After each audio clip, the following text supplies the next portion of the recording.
map. Fingers trace the places where the stories overlap. I've been running, you've been flying, chasing dreams that never land. Let's meet in the middle, start again where we began. Pack a bag, grab the keys. We'll rewrite our memories.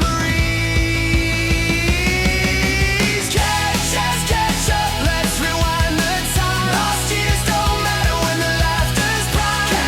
Catch up, let's hit the road. Friendship's a fire that never goes cold.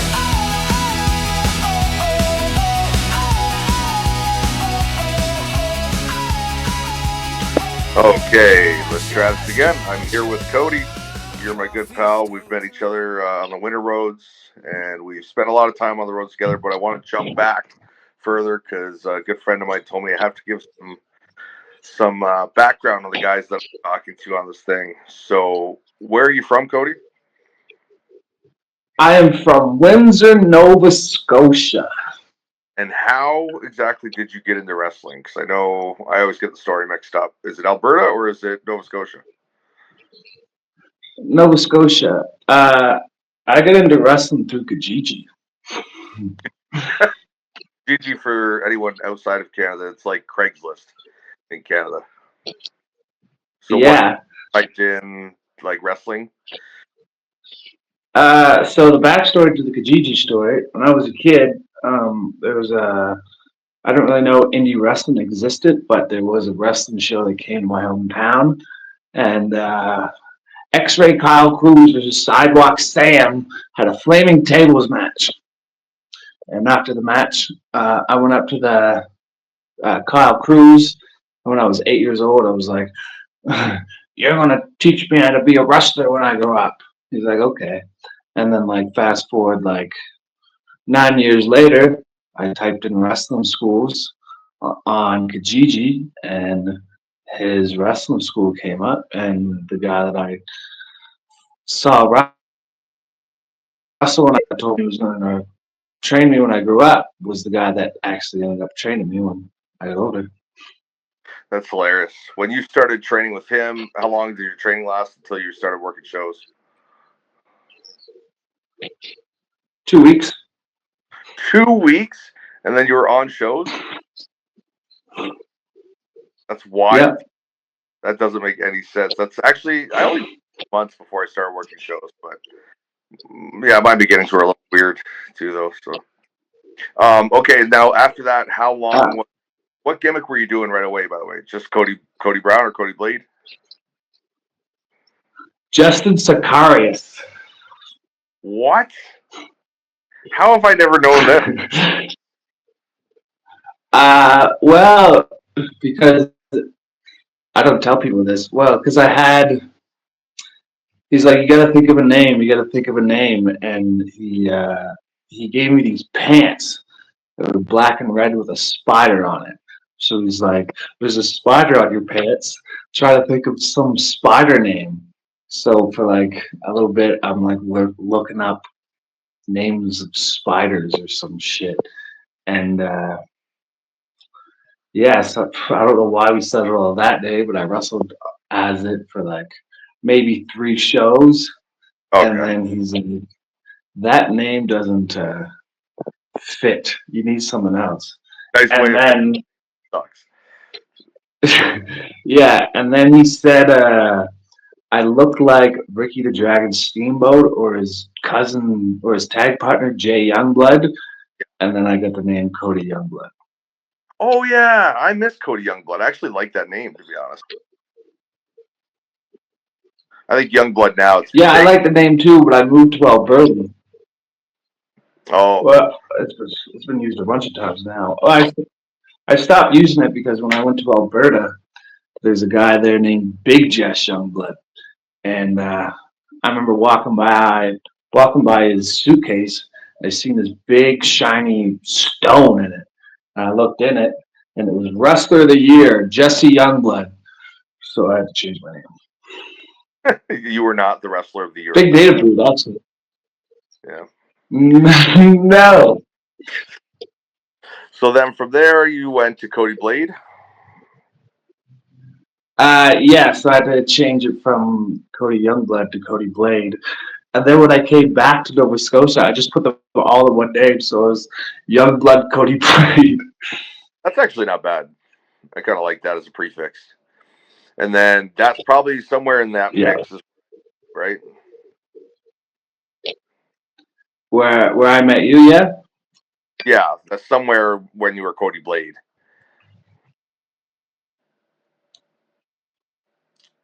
I think you were Cody Blade when I met you on the winter tours.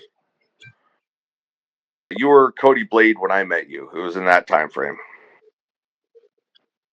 Yes. Yes. And we met on Chris Thorne's winter tour, not Tony Candelo's, correct? Correct. I actually remember the first time I did meet you. We were doing ring crew in the back of the Dell Ave School for Thorn, and you rolled up, and you always look so fucking mean on Yeah. your in all your promo pictures. I was like, man, you look like a real dick in your picture. You're actually really nice in life. Usually how it goes. Usually look like the biggest dicks are jolly, happy. And the guys like Jesse Bieber, who are the Mr. Happy Babyface, are miserable cunts. Yeah. So at that point on, I mean, shit, how long's it been? It's got to be over 10 years now knowing you. Well, I did 8 winter tours for Frank. So yeah, it's yeah, something like that. 7 years, 8 years, I think, eight yeah, I years. think the first time you toured with me was 2014 or 15 or something. Yeah, that sounds about right. And since then, you've totally gone all over the place. You're now living where? Like right now? I'm currently sitting in Mexico City. I have an apartment here, actually, my own apartment. That's sick. You got your own apartment in Mexico City. You've been down there now for a couple of years back and forth, right? Yeah, it's 4 years back and forth, and I guess this is my fourth trip this time. Right. And then last year, or well, I guess earlier this year, you had the opportunity to go overseas and you're living over there like a wild man in Thailand and like traveling all over there, right? Yeah, we were living in Thailand for 2 months. We get to go wrestle in Bangkok. See, what's that? Nana Plaza. We got to go see that. Right on. And what Uh, was still there? Like explain just for people that don't know what kind of the day-to-day life was in Thailand wrestling. so, well, we had to work at this bar 6 days a week. So like it was like a job really. You get paid at the end of the week like salary or whatever. And so my day, well, we would yeah, you get up at about 10. You get up at about 10 because you worked till about 12, and then you didn't get home till 1, and then you slept till 9 or 10, and then you got up. You went to the gym. You hopped on a well. You go down. You get some rice and basil for like $1, and then you get on. You go to the gym. You'd have to walk down a couple blocks and then run across 8 lanes of traffic of a highway to get to this to get to this gym. And then after the gym, you would jump on you'd call a cab, but all the cabs there were scooters. So then you take a scooter or a motorbike to the venue, but the venue was like right across the street from a beach. So then I just go to the beach before work, and then I just walk back. And it was so hot that you really need to go to the beach because it was like 20, 30 degrees every day. Right. And yeah, and then you'd have to stand outside of the venue. It was like a big bar with no ceiling, and convince people to come watch the show, like hand out flyers for like 2 hours. Yeah. And then Comedy you they call that go, barking. So basically you were barking out front of the comedy, club trying to get people to come in and watch the show. yeah, Yeah. basically. And then what was it? You usually had to wrestle like 20 minutes every night. And unfortunately, a lot of the time there wouldn't even be any fucking people in the crowd, but you'd have to put on a show regardless.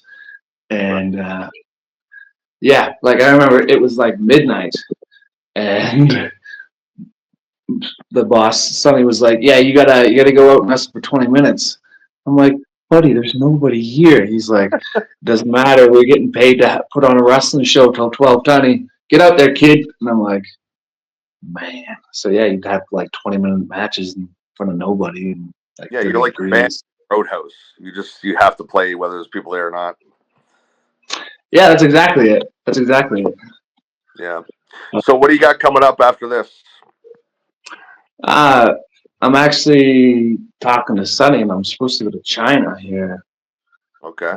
in a couple of weeks. We're going through the visa application because when we were in Thailand, they would have these Chinese live stream guys come down, and it was super weird. They'd be like shooting this soap opera, not a soap opera, like a reality show through their cell phone, but they were like hyping it up, and it was like super, super cheesy, and they'd be like selling shelves in it, like this guy's gonna fight this guy, no, this guy's gonna fight this guy. Like people would be coming into the cell phone like this, trying to like cut off everything around them so they could like call a spot or whatever by going like this or whatever. And yeah, they'd hype it up and then you'd have like a 3 minute match, but they'd pay you.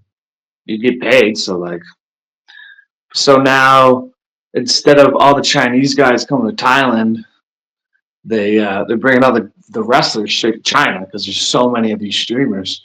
So we tried to apply for a work visa to go over to China, but it just didn't go through. And now it is going through because he's in with and he's making it work. So yeah, so I'm supposed Get to enough money. be hopefully going to China in a couple weeks. Rogan's there right now. So if we go to China, am I going to see you this winter or no? No. Oh, that hurts. That's okay. We'll get another one. I know there's some big stuff coming up with CWF that I hope that you're there for later in the season. So not so much winter, but a couple months after, which I'll talk to you off air about. But yeah, I guess that's it for us right now. Let's sign off here so I can tell you about the fun stuff. Yeah, that's why I hit you out when I was like, "Hey, I'm going to China. You should come." And you're like, "Oh, Yeah. I can't." I'm like, No, I got to do the winter tour. It's just too important for the financial aspect of it. But yeah, let's hop off here real quick. I got another interview to do, but I want to talk to you real quick as well. "Let's do it." Bye, I gotta people. hit the tagline. I got the tagline right. Thanks for catching up.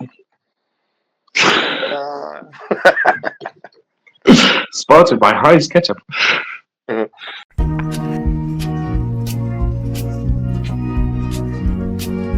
Thank you so much for calling my show. The episode's over, it's time to go. Good luck, stupid. Good luck, stupid. I hope everything works out. Good luck, stupid. Good luck, stupid. Don't blame me when it doesn't work out. Good luck, stupid. Good luck, stupid. Don't blame me when it doesn't work out.